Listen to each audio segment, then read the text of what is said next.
Hello, and I'm Aaron Weintraub, and welcome to this conversation with Peace at Home Parenting Solutions founder and president Ruth Freeman. We're here today to talk about meaningful holidays. Spring is a time when many traditions have their own rituals and holidays, and parents are left wondering how to communicate those to their children. We're lucky enough today to be talking to Ruth, who teaches an entire class on this and has a few tips that will make a big difference for us. Thank you, Ruth. So first of all, what do you feel like is most important for parents to know, remember, or think about as they approach their own holiday traditions this spring? Well, I think there's two most important things. I love this topic. I really did create a whole hour-long class on it, so I'll have to contain myself. But the two things I want parents to remember is, first of all, decide to enjoy it. I know that as a mom, my thing is always trying to help everybody be happy. And I'm envisioning everybody who's going to be part of it. And I'm thinking, what would this person like? What is that person like? And when we decide to enjoy the holiday, when I think about what do I enjoy, what's going to make it positive for me, the whole thing goes so much better. And we know that children are always looking to us to signal how the world is. They're looking to us, and often, and I have to say, this is probably not politically correct, but it's often the moms in my world that are running around making it happen, and we don't look like we're enjoying ourselves. We don't look like this is a joyful experience or a spiritual one or a meaningful one. We look like it's a stress experience. So I think number one is to plan to enjoy it and think about what brings you joy. And number two, the second also most important thing is that what kids really want, even though they're telling you they want this and that and this and that, they really want the people they love, and they want to be with the people they love and feel that connection and closeness. And all of our holiday plans should be, from my point of view, guided by those two principles. I love that. So speaking from your own experience in a, the broadest sense that you can, because different traditions have different ways of celebrating, what are the things, when you think about those things, as we ask parents to identify them for themselves, like that bring them joy about those traditions? If you think back to the way you've marked spring holidays or winter holidays, what are the broad categories that you've identified that bring you joy about that? Well, I mean, I actually like cooking, so I enjoyed that part of it naturally.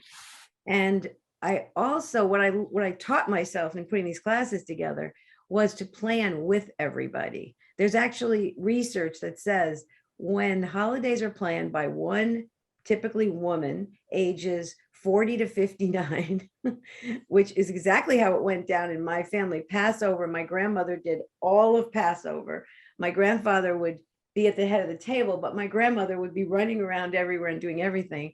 When it's planned by one person, it doesn't get passed on. No one did Passover after she died. It didn't happen like that. It died with her. But when we plan holidays as a team or as a group, or a few of us make it happen, those traditions go on and on. And I've seen that in my family. So what I like is talking to everybody in advance and saying, okay, what do we want to do for Passover? What do we want to do for the spring equinox? And do that together, whoever's making it happen. And in our family, it could be just the kids and us, and talking with them about what's the part of this that you really like? Which part do you want to be responsible for? I mean, there's so many, and it's that thinking and planning together, I think, that makes it really special. So along with that theme of talking to your family and planning and hearing everybody, another thing that strikes me about these spring holidays, the equinox, Easter, Ramadan, Passover, that dovetails nicely with a lot of other advice that we give for Peace at Home, is this idea of a temporal landmark. It's an agreed upon time to get a fresh start, right? And those happen in mini doses on Mondays or birthdays, but that cluster of spring holidays and winter holidays are really powerful ones, because so many people, regardless of their religious or traditions, mark those. So with that in mind, how do you think a parent could approach bringing that idea of renewing routines and things into that conversation? Well, I mean, I like the equinoxes, those markers. I like the calendar markers. Um, and I think they're great times to talk about, sometimes you can just have open-ended conversations with your kids. What do you like about our family? What's difficult about our family? If you could change one thing about our family, and everybody gets a turn to talk about that. And I think these are great times to just set aside, let's go for a walk, or let's sit and draw together, or let's chat about um, how can we solve this problem together. I actually was talking with a dad recently who was very worried about his daughter's eating issues, which is we're hearing about a lot. And I said to him, maybe you need to talk with the whole family about this, because he did it one way and the mom did it a different way, and they all talked about food differently.